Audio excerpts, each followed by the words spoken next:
Bismillahirrahmanirrahim. Assalamualaikum warahmatullahi wabarakatuh.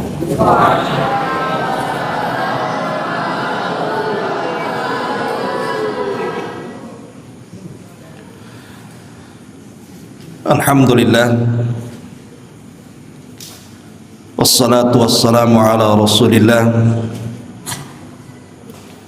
wa ala alihi wa sahbihi wa mawalah wa la hawla wa la quwwata illa billahi wa ba'd. Qala Allahu azza wa jalla, ya ayyuhalladzina amanu taqullaha haqqa tuqatih wa la tamutunna illa wa antum muslimun. Ya ayyuhan nasu taqu rabbakumul ladzi khalaqakum min nafsin wahidah wa khalaqa minha zawjaha wa batha minhuma rijalan katsiran wa nisaa'an wattaqullaha alladzi tasaaluna bihi wal arham innallaha kana 'alaikum raqiba. Amma ba'du, ma'asyiral muslimin wal muslimat, santri ikhwan dan akhwat yang dimuliakan Allah Subhanahu wa taala. Alhamdulillah, di malam hari ini kembali bisa duduk berkumpul untuk berthalabul ilmi di pesantren Jabal Uhud Al-Islami. Dan malam ini kita akan membahas satu pembahasan tentang perjalanan ruh setelah kematian manusia. Jadi kita bicara tentang perjalanan ruh. Gimana? Sudah aktif belum? Di situ udah. Gak apa-apa, berarti terekam.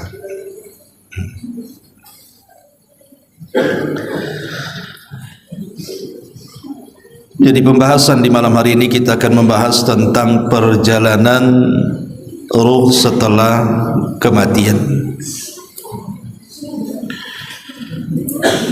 Santri ikhwan dan akhwat yang dimuliakan Allah Subhanahu wa taala, kita tahu bahwa kiamat itu terbagi menjadi dua. Ada yang disebut dengan kiamat kecil dan ada yang disebut dengan kiamat besar. Adapun kiamat kecil itulah yang disebut dengan kematian. Nabi sallallahu alaihi wasallam bersabda, "Idza mata ahadukum faqad qamat qiyamatuh." Kalau salah seorang di antara kalian meninggal dunia, berarti kiamat telah tegak kepadanya.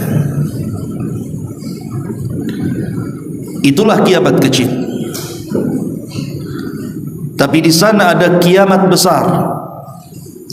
Itulah yang disebut dengan kehancuran alam semesta. Tapi di antara dua kiamat ini, pertama kiamat kecil yang merupakan kematian, dan yang kedua kiamat besar yang merupakan kehancuran alam semesta, yang jelas-jelas pastinya adalah kiamat kecil. Itu jelas pasti. Karena kiamat besar ini Nabi SAW tidak menyebutkan kapan terjadinya, karena harus diawali dengan tanda-tandanya. Dan tanda-tanda menuju kiamat besar itu banyak sekali. Dari tanda-tanda kiamat kecil sampai tanda-tanda kiamat besar. Tapi kalau kiamat kecil merupakan kematian, ini sudah bisa diprediksi. Maksud diprediksi di sini bukan berarti kita tahu kapan kematian kita. Yang dimaksud diprediksi bahwa kita ini dekat dengan kematian karena umur umat Rasul itu tidak panjang. Nabi SAW mengatakan berkisar 60 sampai 70 tahun saja. Kalaupun lewat dari 70 tahun itu sedikit. Artinya di usia 60 sampai 70 tahun itu rata-rata manusia sudah meninggal. Kalaupun masih hidup di atas 70, sekali lagi itu tidak banyak jumlahnya. Dari sini kematian itu sebuah kepastian. Dan kematian itu bukan sesuatu yang bisa diangan-angankan. Kenapa? Karena kematian itu sebuah kepastian, pasti datang. Lain dengan cita-cita. Kalau cita-cita itu bisa terjadi, bisa tidak. Adik-adik ingin bercita-cita menjadi ustadz kalau sudah besar, ya bisa jadi ustadz, bisa juga tidak. Ingin menjadi pilot pesawat, bisa jadi, bisa tidak. Ingin jadi dokter, bisa jadi, bisa tidak. Tapi kalau kematian itu tidak mungkin ada istilah bisa mati, bisa tidak. Pasti mati. Karena kematian itu sebuah kepastian.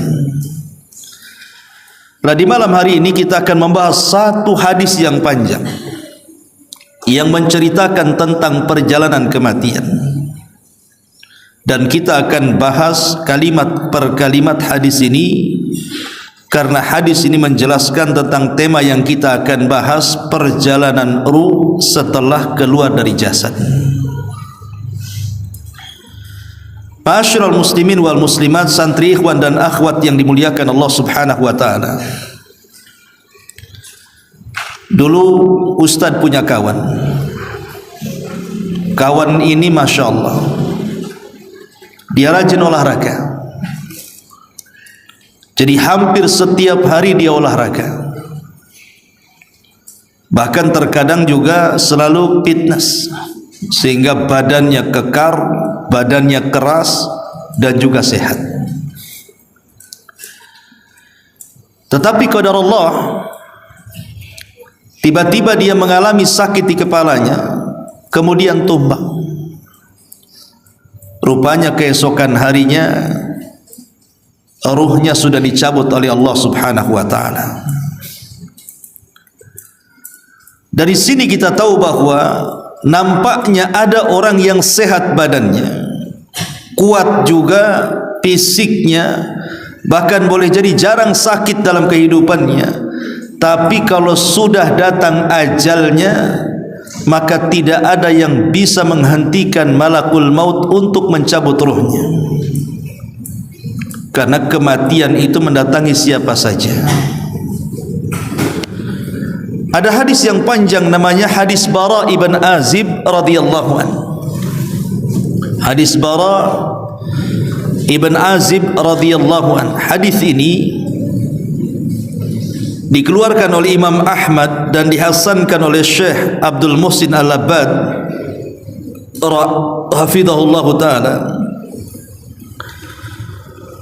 Di mana hadis ini menjelaskan kepada kita tentang perjalanan ruh. Jadi ketika jasad itu sedang dimandikan, kemudian setelah dimandikan dikafankan, kemudian setelah dikafankan disolatkan, kemudian setelah disolatkan diiringkan jenazahnya ke kuburan, kemudian dimasukkan ke lahat dan dipendam. Pertanyaannya, di mana ruhnya? Itu kan jasad yang sedang dibolak-balikan oleh para pemandi jenazah. Kemana jasad pergi? Ketika kemana ruh itu pergi ketika jasad itu dimandikan, kemudian disolatkan, kemudian dikafankan, kemudian dikuburkan? Ada di mana ruh itu yang lepas dari jasad itu? Inilah pertanyaan yang akan dijawab oleh hadis yang panjang ini. Kemana ruh ketika jasad sibuk difardu kifayahkan. Baik, kita akan bahas hadisnya. Ma'asyiral muslimin wal muslimat, santri ikhwan dan akhwat yang dimuliakan Allah Subhanahu wa taala. Sahabat Bara bin Azib radhiyallahu an berkata, "Kharajna ma'an Nabi sallallahu alaihi wasallam fi janazati rajulin minal ansar." Kata Bara bin Azib, kami keluar bersama Rasul mengiringi jenazah salah seorang sahabat dari Ansar. Fantahaina ilal qabri, sampai kami pun sampai menuju tanah kuburan.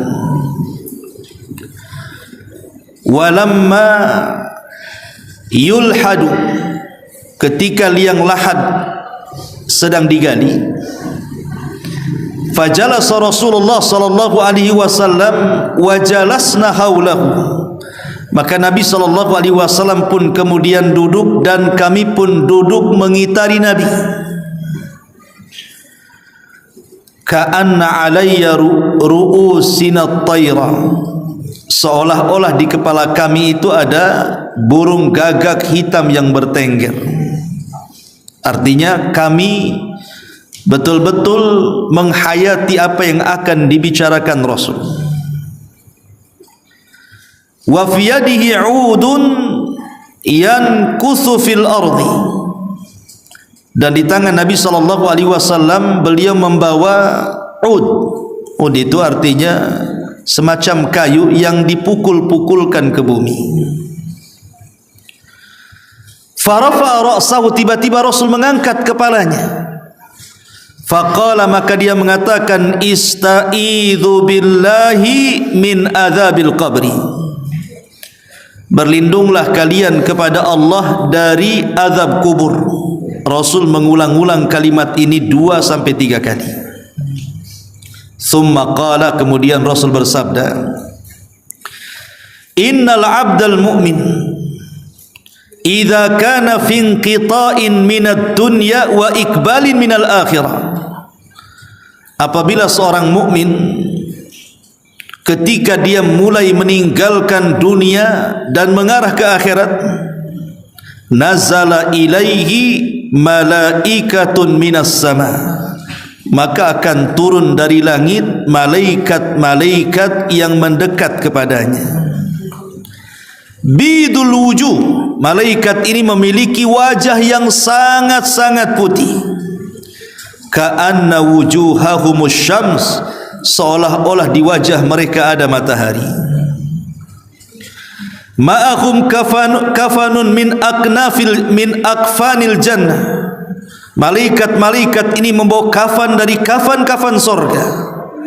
Wa hanutun min hanutil jannah, dan wewangian dari wewangian sorga. Hatta yajlisu minhu maddal basar, sampai malaikat-malaikat yang duduk di sampingnya ini banyaknya sejauh mata memandang. Summa yaji'u malakul maut, ketika itu datanglah malaikat maut alaihi salam. Hatta yajlisa inda ra'si, kemudian malaikat maut ini duduk di samping kepala orang yang hendak meninggal ini. Fayaqul, dan dia mengatakan, ayyatuhan nafsut tayyibatu ukhruji ila maghfiratin minallahi wa ridwan, wahai jiwa yang baik, keluarlah menuju ampunan Allah dan keridhaannya. Ma'asyiral muslimin wal muslimat, santri ikhwan dan akhwat Jabal Uhud yang dimuliakan Allah Subhanahu wa taala. Lihat di sini. Jadi kalau orang itu sudah ditakdirkan meninggal dunia, ditakdirkan wafatnya, ingat kematian itu satu, sebabnya yang banyak. Yang namanya mati itu dicabut ruh dari badan itu disebut mati. Tapi sebab kematian itu yang banyak. Ada yang mati sebabnya kepeleset, mati. Ada yang mati sebabnya minum racun bunuh diri, mati. Ada yang mati karena ditusuk, ada yang mati karena dibunuh, ada yang mati karena tenggelam, ada yang mati karena ditabrak, ada yang mati karena jatuh dari ketinggian, ada yang mati karena berkelahi, dan begitu seterusnya. Sebab kematian itu banyak, tapi kematian itu cuma satu, dicabutnya ruh dari jasad kita. Lah apabila seseorang itu sudah ditakdirkan kematiannya, maka Allah Subhanahu wa taala akan mengirim para malaikat untuk menjemput ruhnya. Dan di sana Allah Subhanahu wa taala utus malaikat-malaikat yang disebut dalam Al-Qur'an itu rusulul mauti, utusan-utusan kematian. Tawaffathum rusuluna, artinya malaikatnya bukan satu tapi banyak, tapi yang mencabut roh itu cuma satu, malakul maut. Jadi malaikat-malaikat yang mengiringi malakul maut itu diserahi oleh Allah Subhanahu wa taala untuk membawa kain kafan dari sorga, membawa minyak wangi dari sorga. Artinya ini kafan dan minyak wangi, kafan dan minyak wangi yang lain. Karena setiap orang mati juga dikafani dan dikasih minyak wangi. Ini kafannya berbeda. Jadi kafan yang kita siapkan itu hanya untuk jasadnya saja, tapi kafan untuk ruh itu berbeda. Yang menyiapkan kafan dan minyak wangi untuk ruh itu adalah para malaikat. Karena dia seorang mukmin, maka kafan itu diambil dari sorga dan minyak wanginya juga dari sorga. Jadi manusia meninggal itu akan dikafani dua kali.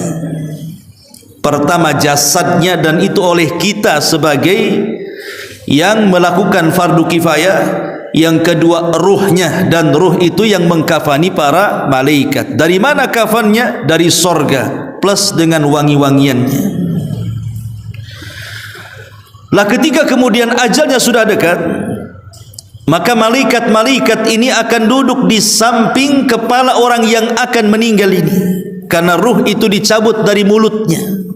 Jadi ruh itu keluar dari mulut kita, dimulai dari jari jemari tangan dan kaki keluar gitu ya, terus ditarik sampai ke tenggorokan. Ketika ruh itu di tenggorokan, itulah malaikat maut tugasnya mencabut. Dan ketika nyawa sudah di tenggorokan, tidak bisa lagi diselamatkan. Makanya Allah mengatakan di dalam Al-Qur'anul Karim, hatta idza balagatit taraqi wa qila man raq. Ketika ruh itu sudah sampai di tenggorokan, siapa yang bisa meruqyah dia, mengobati dia, mengembalikan ke dalam jasadnya? Mustahil. Kalau ruh sudah di tenggorokan pasti mati. Karena di waktu ini tobat seseorang ditolak. Innallaha yaqbalu taubata 'abdin malam yughargir. Allah itu akan menerima tobatnya seorang hamba sebelum nyawa di tenggorokan. Kalau sudah di tenggorokan tidak bisa lagi diterima tobatnya. Karena biasanya ruh kalau sudah sampai di tenggorokan itu pasti mati. Tidak akan ada yang hidup lagi. Lah ketika itu, maka malaikat ini yang mencabut nyawa, malakul maut, mengatakan kepada ruh yang baik ini dan mengatakan, ya ayyatuhan nafsut thayyibah, wahai jiwa yang baik, ukhruji ila maghfiratin minallahi wa ridwan, keluarlah kepada keampunan Allah dan keridhaannya. Maka ruh dijelaskan, qala fatakhruju tasilu kama tasilul qatratu fis siqai. Maka ruh itu keluar seperti keluar air yang terakhir yang keluar dari mulut teko. Teko ya, siqa itu teko yang terbuat dari kulit. Jadi ruhnya seorang mukmin itu diibaratkan oleh Nabi SAW seperti tetesan air yang terakhir keluar dari teko. Jadi kalau seandainya ada teko itu penuh dengan air, kemudian kita tuangkan, tentu akan deras. Tapi kalau dalam teko itu tinggal satu tetes, kemudian dituangkan, yang satu tetes itu akan mengalir dengan pelan sekali sampai akhirnya keluar dan menetes di mulut teko itu. Seperti itulah ruhnya seorang mukmin keluar, maka keluar dengan sangat mudah dan sangat pelan, seolah-olah ruh itu dicabut dengan hati-hati. Dan ini nikmat dari Allah Subhanahu wa taala kepada ruhnya seorang mukmin, dicabutnya seperti itu. Fayakhudhuha fa idza akhadhaha, maka malaikat maut langsung mengambil ruh tersebut. Ketika malaikat maut sudah memegang ruh tersebut, lam yada'uha fi yadihi, maka tidak mungkin dibiarkan ruh itu di tangan malakul maut tarfata ain, walaupun sekejap mata, hatta ya'khudhuha, sampai malaikat-malaikat yang lainnya, utusan-utusan Allah, mengambil alih ruh di tangan malakul maut, kemudian diambil oleh mereka. Jadi tugasnya malakul maut hanya ngambil saja, sampai di sini tugasnya. Kemudian lebihnya diserahkan kepada Rasulul Maut, Rusulul Maut, rasul-rasul kematian. Fayaj'aluha fi dzalikal kafan, maka ruh itu kemudian diletakkan di dalam kain kafan dari sorga tersebut. Wa fi dzalikal hanut, dan diletakkan di atas wewangian yang sudah dibalurkan di atas kapan dari sorga itu. Wa yakhruju minha ka'atyabi nafhati miskin wujidat ala wajhil ardi. Tiba-tiba ketika ruh dikafankan dari kafan sorga, keluar bau yang sangat harum sekali dari dalam kain kafan itu. Ya, karena minyak wangi dari sorga. Apa yang terjadi? Qala fayas'aduna biha fala yamurruna ya'ni biha ala mala'in minal malaikati illa qalu ma hadar ruhut tayyibu fayaqulu fulan ibnu fulan bi ahsani asma'ihi allati kanu yusammunahu biha fid dunya. Maka kemudian ruh ini diangkat oleh malaikat ke langit. Kita tahu bahwa malaikat itu tinggal di langit. Di langit itu tempat para malaikat. Sehingga entah berapa jumlah malaikat yang ada di langit itu kita tidak tahu. Wa may ya'lamu junuda rabbika illa hu, tidak ada yang tahu jumlah malaikat kecuali Allah. Lah malaikat-malaikat yang di langit itu ketika ada ruh yang dikafani dari kafan sorga dan diberi wangian dari wangian sorga ini, diterbangkan oleh Rusulul Maut, rasul-rasul kematian ke langit. Maka malaikat-malaikat yang ada di langit itu berpapasan dengan ruh ini. Kemudian mereka bertanya kepada Rusulul Maut itu, ini ruhnya siapa? Kok baunya harum, baunya semerbak, ini ruhnya siapa? Maka Rasulul Maut mengatakan, ini ruhnya fulan ibnu fulan. Maka dia menyebut nama orang ini dengan nama terbaik yang disukai ketika dia hidup di dunia. Apa yang terjadi? Hatta yantahu biha ila sama'id dunya, sampai ruh ini yang diangkat oleh Rasulul Maut sampailah di langit pertama yang disebut dengan langit dunia. Kita tahu bahwa langit itu berbentuk bangunan dan ada pintunya. Tidak sembarang orang naik ke langit itu. Ada pintunya. Kalau tidak diizinkan naik, maka tidak akan dibukakan pintunya. Makanya kalau kita cerita tentang orang-orang barat yang mengatakan mereka sanggup naik ke bulan. Siapa yang tahu siapa yang pernah naik ke bulan? Nah, siapa namanya? Neil Armstrong. Pernah dengar Neil Armstrong naik ke bulan? Ya. Apakah betul Neil Armstrong itu sampai ke bulan? Ini pertanyaan. Dan bulan itu posisinya di mana? Kalau posisi bulan itu di atas langit, artinya melewati langit, berarti Neil Armstrong harus melewati pintu langit. Kalau melewati pintu langit harus izin ke yang menjaga pintu kan. Seperti ruh yang diangkat ini, dia izin kepada malaikat penjaga pintu langit. Kemudian setelah diizinkan, kemudian naik ke langit kedua, kemudian minta izin lagi dinaikkan ke langit ketiga, dan begitu seterusnya. Kira-kira Neil Armstrong diizinkan enggak tuh? Ya. Apa Neil Armstrong kemudian bicara dengan penjaga malaikat? Assalamualaikum. Waalaikumsalam. Kata malaikat, siapa kamu? Neil Armstrong. Ngapain? Mau ke bulan. Mungkin mustahil, Neil Armstrong kafir. Mana bisa dia naik ke bulan? Itu kalau posisi bulan di atas langit. Tapi kalau posisi bulan di bawah langit, ya mungkin, karena tidak ada pintu di bawah langit. Tapi yang jelas bahwa percaya dan tidak kita ini soal kisah itu, apalagi Neil Armstrong itu naik ke bulan itu di zaman di mana teknologi tidak secanggih sekarang, sehingga banyak pertanyaan. Karena yang menaikkan Neil Armstrong ke bulan itu kan 3 pesawat. Pertama pesawatnya lepas, kemudian setelah naik sedikit lepas pesawat yang kedua, kemudian tinggal yang paling moncong ujungnya ke bulan.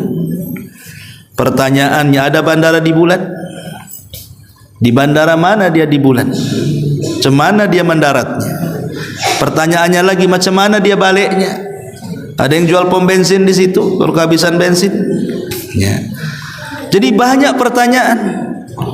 Apalagi kemudian dia menancapkan bendera Amerika. Rupanya benderanya berkibar-kibar. Mana ada di bulan oksigen? Berarti kan ini settingan di padang pasir nih. Kita tidak tahu, wallahu alam, soal benar dan tidaknya. Kemudian dengan bangganya pulang ke bumi membawa tanah dari bulan. Jangan-jangan di padang pasir kan itu. Oke lah, itu cerita Neil Armstrong lah. Benar tidaknya wallahu alam. Kembali kepada ruh ini. Akhirnya kemudian setelah ruh ini dinaikkan, fayastaftihuna lahu, mereka pun minta dibukakan pintunya. Fayuftahu lahum, maka dibukakan, karena yang naik itu ruhnya seorang mukmin. Fayusayyi'uhu min kulli sama'in muqarrabuha ila sama'il lati taliha. Maka malaikat-malaikat ikut mengiringi ruh ini sampai ke langit kedua, ketiga, keempat, kelima, sampai ketujuh, hatta yantahi bihi ila sama'is sabi'ah. Ketika sudah melewati langit ketujuh, artinya sudah di atas tuh, ya. Fayaqulullahu azza wa jalla, maka Allah subhanahu wa ta'ala tiba-tiba berfirman, uktubu kitab abdi fi illiyin, letakkan catatan buku-buku hambaku di tempat yang paling tinggi yang disebut dengan illiyin. Wa u'iduhu ilal ardi fa inni minha khalaqtuhum wa fiha u'iduhum wa minha ukhrijuhum taratan ukhra. Kemudian ruhnya balikkan ke bumi, karena sesungguhnya aku ciptakan ruh, aku ciptakan mereka dari bumi, dan aku kembalikan mereka ke bumi, dan aku akan keluarkan kedua kalinya dari bumi. Itulah hari kebangkitan. Fatu'adu ruhuhu fi jasadihi, tiba-tiba ruhnya dihantar kembali ke bawah, kemudian masuk ke dalam jasadnya. Ketika ruh itu masuk ke dalam jasadnya, ikhwan, maka ruh itu tiba-tiba sudah menyatu lagi dengan jasadnya. Bayangkan, apa tidak kaget dia? Bagaimana mungkin ketika ruh kemudian dimasukkan ke dalam jasadnya orang tidak kaget? Pasti kaget. Kenapa dia berada di ruangan yang hanya 1 kali 1,5 meter, kemudian gelap lagi?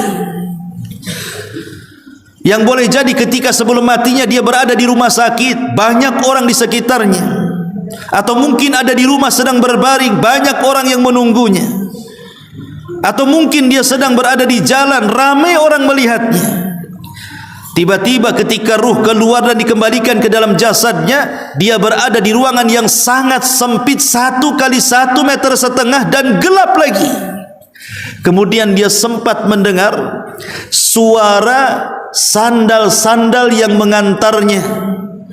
Dia mendengar suara itu, suara sandal, mungkin suara sandal saudaranya, suara sandal anaknya, suara sandal pasangannya, suara sandal orang tuanya, sampai kemudian dia mendengar makin jauh, sampai akhirnya hilang suara itu. Ketika dia sudah tidak bisa mendengar lagi suara sandal penghantarnya, apa yang terjadi? Yang terjadi tiba-tiba datang malaikat yang akan bertanya beberapa soalan kepada dia. Kemudian Rasul sallallahu alaihi wasallam melanjutkan, fayatihi malakan, tiba-tiba datang dua malaikat, fayujlisanihi, kemudian dua malaikat ini betul-betul mendudukkan orang ini, karena sudah bergabung ruh dengan jasad kayak kita ini, ruh dengan jasad sudah menyatu, tiba-tiba didudukkan, duduk kamu. Dalam riwayat, malaikat ini sangat menakutkan, aswadan azraqan, dua malaikat Munkar dan Nakir ini sangat hitam dan sangat menakutkan. Tiba-tiba membentak di tengah-tengah kegelapan. Subhanallah. Tiba-tiba kemudian keduanya mengatakan, man rabbuk, siapa Rabbmu? Man rabbuk, siapa Rabbmu? Subhanallah. Ya. Tapi Allah Subhanahu wa taala berfirman di dalam Al-Qur'anul Karim, yuthabbitullahu alladhina amanu bil qawli tsabit. Karena dia orang yang beriman, maka Allah mantapkan jawabannya. Jadi Allah yang memantapkan jawabannya, bukan dia yang mantap jawabannya, Allah yang memantapkan jawabannya. Kemudian Allah berikan kelancaran dalam menjawab, dan ini nikmat yang luar biasa dari Allah Subhanahu wa taala kepada ruhnya seorang mukmin. Maka tiba-tiba dia mengatakan, Rabbi Allah. Kalau engkau bertanya siapa Rabbku, maka ku jawab Rabbku adalah Allah Subhanahu wa taala. Cukup sampai di sini? Tidak. Dua malaikat yang menakutkan hitam ini bertanya lagi dan mengatakan, setelah bertanya siapa Rabbmu, kemudian dia mengatakan Rabbi Allah, Rabbku Allah. Maka dia mengatakan, ma dinuk, apa agamamu? Maka dia mengatakan, diniyal Islam, agamaku Islam. Kemudian malaikat itu bertanya lagi, ma hadzal rajul alladzi bu'itsa fikum, kenal enggak orang yang telah diutus kepadamu siapa? Atau dengan kata lain, siapa nabimu? Fayaqul, maka dia mengatakan, huwa Rasulullah sallallahu alaihi wasallam, dia adalah utusan Allah Muhammad sallallahu alaihi wasallam. Kemudian ditanya lagi, wa ma ilmuk, dan apa pengetahuan? Maka dia mengatakan, qara'tu kitab Allah, aku sudah membaca Al-Quran. Fa amantu bihi, aku beriman dengan Quran. Wa saddaqtu bihi, aku membenarkan Al-Quran. Ketika semua pertanyaan-pertanyaan itu dijawab dengan lancar, dia sanggup menjawab karena Allah yang menetapkan jawabannya dan Allah memberikan kelancaran dalam menjawab. Apa yang terjadi? Tiba-tiba datang suara dari langit. Jadi Allah Subhanahu wa taala mengutus penyeru untuk menyeru. Fayunadi munadin minas sama, datanglah penyeru dari langit. Apa yang diserukan? Ang sadaqa abdi, hambaku telah benar. Allah Subhanahu wa taala mengatakan, hambaku telah benar, dia tidak dusta. Subhanallah. Allah memberikan rekomendasi kepada kita. Dan kalau Allah sudah mentazkiyah, memberikan rekomendasi, kita berada di atas kebenaran, siapa yang bisa mengatakan kita dusta? Ang sadaqa abdi, hambaku telah benar. Kemudian apa yang terjadi? Fafrisuhu minal jannah, bentangkan permadani dari sorga. Subhanallah, didatangkan permadani dari sorga. Wa albisuhu minal jannah, datangkan pakaian-pakaian dari sorga. Waftahu lahu baban ilal jannah, bukakan pintu mengarah ke sorga. Kemudian apa yang terjadi? Fayatihi min rauhiha wa tibiha. Ketika pintu sorga dibuka dan diarahkan ke kuburannya, tiba-tiba harumnya sorga pun melesat dan masuk ke kuburannya, sehingga kuburannya menjadi harum wangi. Subhanallah. Kemudian wa yufsahu lahu fi qabrihi maddal basar. Tiba-tiba setelah itu kuburannya meluas dan meluas, sehingga kuburannya meluas sejauh mata memandang, sehingga tidak sempit lagi. Yang tadinya hanya 1 meter kali 1,5 meter, sekarang Allah luaskan seluas-luasnya sejauh mata memandang. Dalam riwayat Abu Hurairah, diluaskan 70 dira'an fi 70, 70 hasta kali 70 hasta. 70 hasta kali 70 hasta itu artinya 35 meter kali 30 meter diluaskan kuburannya, supaya dia tidak pengap lagi. Ruangannya menjadi besar supaya dia jadi senang, ya. Setelah kemudian Allah Subhanahu wa taala menghantar banyak nikmat dari surga ke kuburannya, tiba-tiba wa ya'tihi rajulun hasanul wajhi hasanul thiyab tibur rihi. Tiba-tiba ada seseorang muncul, di mana orang yang muncul ini wajahnya sangat tampan, kemudian pakaiannya sangat indah dan baunya sangat harum. Kemudian mendekati orang itu. Jadi tiba-tiba datang orang menemui orang yang ada di kuburan ini. Tiba-tiba orang yang datang yang sangat tampan, yang sangat indah ini menghabar gembirakan dan mengatakan, abshir billadhi yasurruk, berbahagialah dengan berita kebahagiaan yang akan kau terima. Hadza yaumuka alladhi kunta tu'ad, inilah hari yang telah dijanjikan Allah kepadamu. Fayaqulu lahu, maka dikatakan kepadanya, man anta, siapa kamu? Kenapa kamu ini baik sekali? Kenapa baik sekali kamu menemani aku di tengah-tengah kesendirianku dalam kuburan ini? Kenapa? Dan siapa kamu?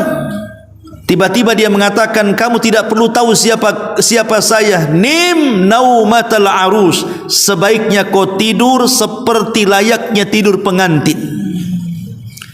Akhirnya dia pun tertidur dan dia tidak merasakan mururul wakti, berjalannya waktu tidak dirasakan lagi. Makanya orang tidur tidak sadar kan, kita tidur siang tahu-tahu sore bangun, enggak terasa dari pagi sampai sore itu karena kita tidur.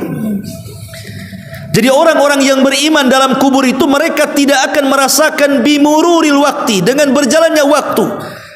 Padahal kita tahu bahwa kiamat itu lama dibangkitkan kan. Coba dari zaman Adam yang meninggal sampai hari ini, kiamat tidak dibangkit-bangkitkan, berapa ribu tahun mereka dalam kuburan itu.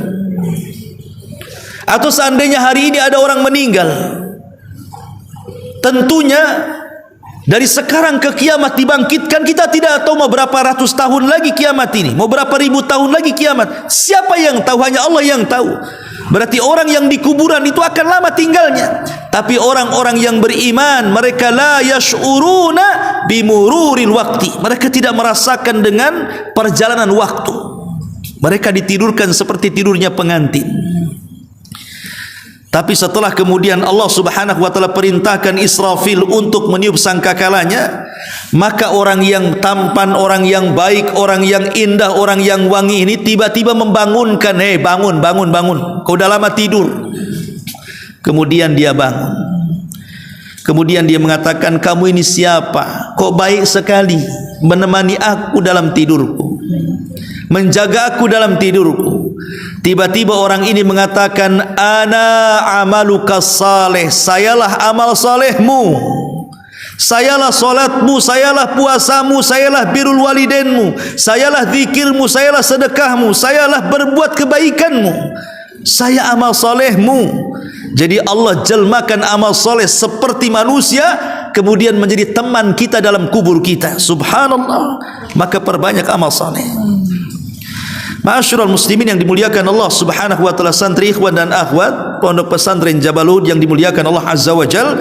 Fayaqul, maka hamba ini mengatakan, Rabbi aqimis sa'ah hatta tarji'a ila ahli wa mali. Ya Rabb, kalau begitu segerakan tegakkan kiamat biar aku bisa kembali kepada keluarga dan hartaku. Dia menginginkan cepat dikiamatkan bumi. Ini kalau ruhnya orang yang beriman. Mari kita lihat bagaimana ruhnya orang kafir dan orang fajir, orang jahat. Qala, maka Rasul mengatakan, wa innal abdal kafir, sesungguhnya hamba Allah yang kafir, dalam riwayat hamba Allah yang jahat, yang fajir, yang fasik.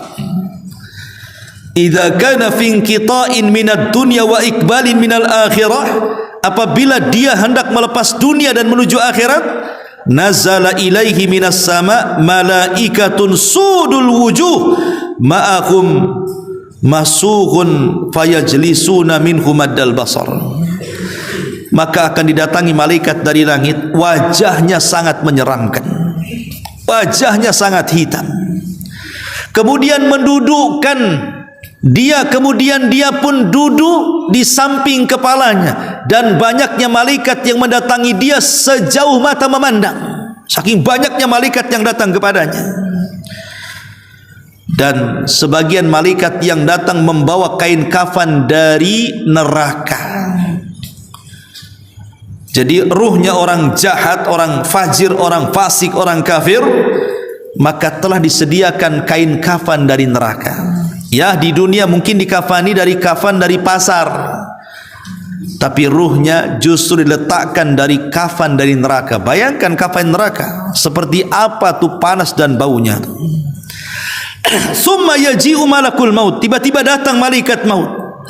Hatta yajlisa inda ra'si, kemudian duduk di samping kepalanya. Fayaqul, dan dia mengatakan, ya ayyuhan nafsul khabitha, hei jiwa yang buruk, ukhruji ila sati minallahi wa ghadabi, keluarlah engkau ke dalam kemurkaan dan kemarahan Allah Subhanahu wa taala. Keluar engkau, dipaksa dia keluar. Hei jiwa yang buruk, keluar engkau. Bayangkan kalau adik-adik santri ini berada di kelas, kemudian ustaz datang di luar kelas, kemudian kata ustaz, siapa yang mau uang 1 miliar? Keluar enggak? Keluarlah cepat-cepat. Tapi kalau yang memanggilnya, keluar, saya bunuh kamu, kira-kira keluar enggak tuh? Ya. Beda panggilan ruhnya orang yang beriman. Panggilan ruhnya orang yang beriman, hei jiwa yang baik, keluar kepada ampunan dan keridhaan Allah, makanya langsung keluar dengan pelan. Tapi kalau panggilannya hei ruh yang jahat, hei ruh yang busuk, hei ruh yang jelek, keluar kepada kemarahan dan kemurkaan Allah, tidak mau keluar ruh itu. Ketika tidak mau keluar, inilah apa yang terjadi. Qala fatufarraqu fi jasadihi fayantazi'uha kama yantazi'us safud minas sufil mablul. Maka kemudian malaikat memaksa mencabut ruhnya sehingga meretakkan tulang dan persendiannya seolah-olah cerulit yang dimasukkan ke dalam kain wol, kemudian disiram dengan air, lengketlah bulu-bulunya, kemudian dicabut dengan paksa sehingga merontokkan seluruh bulu-bulu kain wol itu. Seperti itulah ruhnya orang fajir, orang fasik, meretakkan persendian tulang-tulangnya karena merasa sakit yang luar biasa. Tidak ada yang tahu rasa sakitnya kecuali Allah Subhanahu wa taala. Fayakhudhuha, maka diambillah oleh malakul maut dengan cara paksa. Fa idza akhadaha lam yada'uha fi yadihi tarfata ainin. Maka ketika diambil malakul maut, maka hanya sekejap saja sudah direbut oleh malaikat-malaikat yang lainnya, kemudian hatta yaj'aluha fi tilkal masuh wa yakhruju minha ka'antani rihin jifatin wujidat ala wajhil ardi. Maka segera dibungkus dengan kain kafan dari neraka, tiba-tiba mengeluarkan bau busuk seperti bangkai yang paling busuk yang tidak pernah ada di permukaan bumi, saking busuknya, kata Rasul. Kemudian fayus'idunaha biha atau fayas'aduna biha fala yamurruna biha ala mala'in minal malaikati illa qalu ma hada ruhul khabith fayaquluna fulan ibn fulan bi akbahi asma'ihi allati kana yusamma biha fid dunya. Maka ketika ruh itu sudah dibungkus dengan kain kafan yang sangat-sangat busuk dari neraka itu, maka malaikat mencoba menaikkan ruh itu ke langit. Setiap malaikat di langit lewat dengan ruh itu karena sangat bau busuk sekali. Dan ingat bahwa malaikat tidak suka dengan bau busuk. Malaikat itu yata'adza bima yata'adza bihi banu Adam, tersakiti seperti tersakitinya Bani Adam dengan bau-bau yang tidak sedap. Makanya malaikat mengatakan, ruhnya siapa busuk sekali ini? Maka malaikat yang membawanya mengatakan, ruhnya fulan ibn fulan, disebut dengan paling buruknya nama yang pernah ada di permukaan bumi. Akhirnya malaikat melaknat dan mencaci semua malaikat di langit, melaknatnya.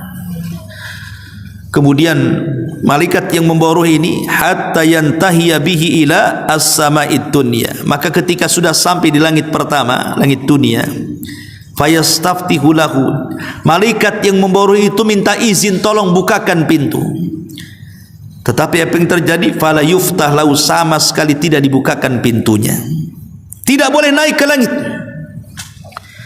Di sini kemudian Nabi SAW membacakan ayat Al-Quran. Kata Nabi SAW dalam surah Al-A'raf ayat 40 itu, la tufattahu lahum abwabus sama wa la yadkhulunal jannata hatta la yalijal jamalu fi sammil khiyat. Tidak akan dibukakan untuk mereka pintu-pintu langit, dan mereka tidak akan dimasukkan sorga sampai ada cerita unta masuk ke liang jarum, kata Allah Subhanahu wa ta'ala. Gak mungkin, mustahil ada unta masuk ke liang jarum. Unta besar, lubang jarum itu kecil, macam mana masuknya? Seolah-olah tidak mungkin dia dinaikkan ke langit. Walaupun celah-celah langit tidak akan dibuka sedikit pun untuk orang jahat, fajir, fasik, kafir ini. Kemudian apa yang terjadi? Maka Allah berfirman, letakkan catatannya fi sijin fi ardi sufla, di bumi yang paling rendah lagi. Letakkan di situ. Jadi bumi itu tujuh lapis ke bawah. Lah, di bawah lapisan ketujuh itu disebut sijin namanya. Letakkan di situ. Dan ruhnya tidak usah dibawa, kemudian lemparkan saja dari langit. Apa yang terjadi? Maka kemudian fatutrahu ruhuhu torhan, maka ruhnya dilempar begitu saja. Kemudian Nabi membacakan ayat waman yusyrik billahi faka'annama kharra minas sama fatakhtafuhu at-tayru aw tahwi bihi ruh fi makanin sahih. Dan barang siapa yang berbuat syirik kepada Allah, seakan-akan dia terjatuh dari langit kemudian disambar burung, atau terbang tertiup angin ke tempat yang jauh. Bayangkan, ruh itu dijatuhkan dari langit, kemudian menyatu dengan bumi, menyatu dengan jasad yang ada di bumi. Ketika dia sadar, seolah-olah retak semua tulang-tulangnya. Jadi seolah-olah dia jatuh dari ketinggian. Gimana rasanya lah? Coba umpamanya kita naik ke sini berapa meter, 15 meter atau 20 meter. Kemudian sengaja kita menjatuhkan diri ke aspal atau ke tembok. Itu rasanya gimana tuh? Lah itulah yang dirasakan ruh ketika dilemparkan oleh malaikat dari langit kemudian menyatu dengan jasadnya di bumi. Ketika dia sadar, seolah-olah sakitnya luar biasa, karena seolah jatuh dari ketinggian masalahnya. Subhanallah, ya. Kemudian fatu'adu ruhuhu fi jasadihi, ketika ruhnya sudah bersatu dengan jasadnya, dia kaget berada di ruangan yang sempit 1 kali 1 meter persegi, kemudian gelap gulita lagi di situ, gelap. Dan dia mendengar suara terompah yang mengantarkannya semakin jauh, semakin senyap. Ketika sama sekali tidak mendengar suara terompah pengantarnya, tiba-tiba datanglah 2 malaikat dan mengatakan, man rabbuk, siapa Rabbmu? Dengan dibentak, siapa Rabbmu? Karena dia orang kafir, dia orang fasik, dia orang jahat. Allah tidak memberikan ketetapan jawabannya, dan Allah tidak memberikan nikmat kelancaran dalam jawabannya, sehingga dia hanya mengatakan ha la adri, ha la adri, aku tidak tahu, aku tidak tahu. Terus dia mengatakan aku tidak tahu. Fayunadi munadin, Kemudian dikatakan lagi kepada dia, siapa nabimu? Lagi-lagi dia mengatakan, la adri, aku tidak tahu. Siapa agamamu? Lagi-lagi dia mengatakan, aku tidak tahu. Ditanya siapa Rabbnya, tidak tahu. Ditanya nabinya, tidak tahu. Ditanya agamanya, tidak tahu. Dan mengatakan, la adri, aku tidak tahu. Maka kemudian Allah Subhanahu wa ta'ala mengatakan dari langit, an kadzaba abdi, hambaku telah berdusta. Hambaku telah berdusta. Fa afrisu lahu minan nar, bukakan neraka, arahkan ke kuburannya. Waftahu lahu baban minan nar, bukakan pintu neraka, arahkan ke kuburannya. Apa yang terjadi? Fayatihi min harriha wa sumumiha, tiba-tiba neraka itu membawakan hawa yang panas sekali ke dalam kuburannya dan membawa bau busuk yang luar biasa ke dalam kuburannya, seolah-olah dia berada di ruang sauna yang luar biasa panasnya, terbakar badannya. Dan setelah itu tiba-tiba Allah katakan, Rasulullah SAW katakan, wa yudayyaku alaihi qabruh, tiba-tiba kuburannya menyempit. Jadi kuburannya orang yang beriman meluas sejauh mata memandang, tapi kuburannya orang fasik, orang fajir, orang jahat tiba-tiba menyempit.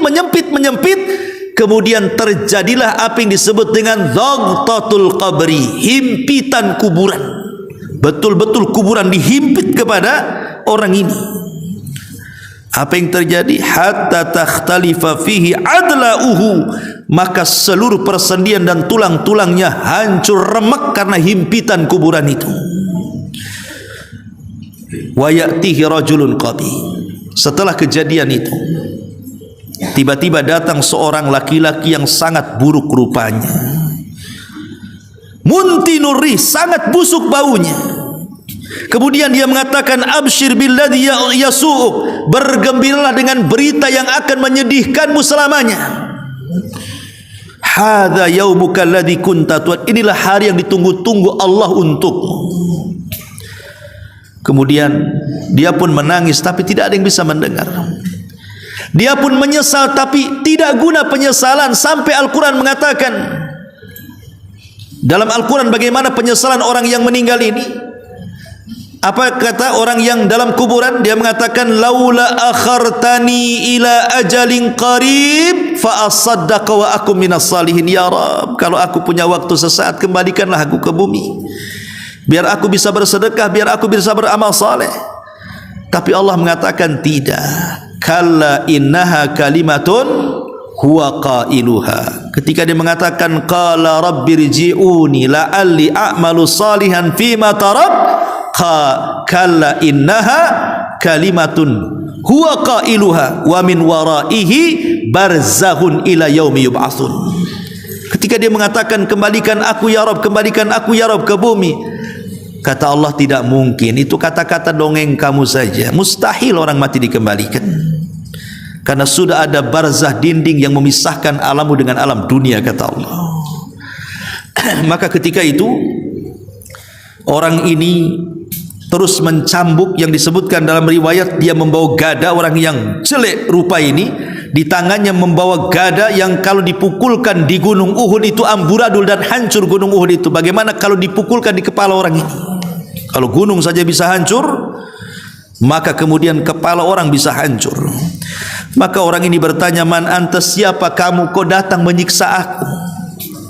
Siapa kamu? Fawajhukal wajhu yaji'u bisyarr, wajahmu membawa keburukan kepadaku. Fayaqul, maka orang ini mengatakan, ana amalukal khabith, ana amalukal khabith, saya amal burukmu, sayalah zinahmu, sayalah judimu, sayalah mabokmu, sayalah ghibahmu, sayalah dustamu, dan begitu seterusnya. Disebutkan amal-amal keburukannya. Kemudian mendengar dia mengatakan seperti itu, maka dia takut kalau kiamat dibangkitkan tentu akan lebih buruk lagi kondisinya. Maka dia mengatakan, Rabbila taqimis sa'ah, Rabbila taqimis sa'ah. Kalau gitu ya Rabb, jangan kau tegakkan kiamat, jangan kau tegakkan kiamat. Karena dia tahu kalau tegak kiamat, neraka lebih buruk dibandingkan azab kuburan. Ma'asyiral muslimin wal muslimat, santri, ikhwan dan akhwat yang dimuliakan Allah Azza wa Jalla. Lihat dari sini perbedaan perjalanan ruh seorang mukmin dengan perjalanan ruh orang kafir dan orang fajir. Para ulama mengatakan bahwa peristiwa di kuburan itu ada 4 peristiwa. Yang pertama fitnah kubur. Fitnah kubur itu disebut dengan su'al malakaini, pertanyaan 2 malaikat mungkar dan nakir. Setelah fitnah kubur terjadi namanya dhaghtatul qabri, himpitan kubur. Dan himpitan kubur ini semua akan merasakannya, tidak mukmin, tidak kafir, tidak bayi, tidak orang dewasa, tidak laki-laki, tidak perempuan, semua akan merasakan himpitan kubur. Makanya ketika kematian Sa'ad bin Mu'ad, pemimpin Aus, pemimpin Ansar, Rasul mengatakan saat kematiannya arsy Allah bergegar karena kematian Sa'ad. Kemudian 70.000 malaikat turun mengiringi jenazahnya. Kemudian kata Rasul, kalau ada orang yang selamat dari himpitan kubur maka Sa'adlah orangnya. Tapi Sa'ad tidak selamat dengan himpitan juga. Sampai ada bayi yang belum punya dosa dikuburkan, dan Rasul mengatakan, lau naja la naja hadas sabi. Kalau seseorang itu selamat dari himpitan, yang harusnya selamat bayi inilah yang selamat, tapi si bayi juga tidak selamat. Jadi tidak ada yang selamat dari himpitan kuburan. Kalau fitnah kubur, pertanyaan 2 malaikat, ada orang-orang yang tidak terkena pertanyaan. Ada macam-macam orang itu karena amalannya dia tidak difitnah kubur. Tetapi kalau himpitan kubur semua kena. Lalu kalau memang semua kena, apa bedanya mukmin dengan kafir? Al-Hafidz Ibnu Hajar mengatakan bahwa perbedaan himpitan Allah menghimpit orang-orang yang beriman dengan orang kafir dalam kuburannya itu, kalau himpitan orang kafir memang betul-betul akan meretakkan semua tulangnya, meretakkan semua persendiannya. Dia akan menjerit di mana seluruh binatang mendengarnya, kecuali tsaqalaini, manusia dan jin, tidak mendengarnya karena jeritan kesakitannya. Tapi orang yang beriman ketika dihimpit, atau bayi ketika dihimpit, maka itu ibarat seorang ibu yang sedang memeluk bayinya. Karena kita berasal dari tanah dan akan kembali ke tanah dan akan dikeluarkan dari tanah. Jadi seolah-olah tanah itu ibu kita. Jadi orang yang beriman seolah-olah kembali kepada ibunya. Ketika dihimpit, maka seolah-olah seorang ibu yang menghimpit bayinya. Kan tidak mungkin seorang ibu menghimpit bayinya kemudian bayi kesakitan, kan pasti dia akan hati-hati. Itulah bedanya himpitan orang yang beriman dengan himpitan orang-orang kafir. Baru setelah itu ada 2 peristiwa. Pertama azab kubur, yang kedua nikmat kubur. Ya, bisa masuk kepada azab kubur, bisa masuk ke nikmat kubur. Kalau azab kubur tentu maksudnya lubang yang menuju arah neraka, tapi kalau nikmat kubur adalah raudun min riyadil jannah, taman dari taman-taman menuju surga. Ya. Ma'asyiral muslimin wal muslimat, santri ikhwan dan akhwat yang dimuliakan Allah Subhanahu wa taala, inilah di antara kisah tentang perjalanan ruh seorang mukmin. Taib, kita akan bagi hadiah karena Ustaz tidak bawa makanan.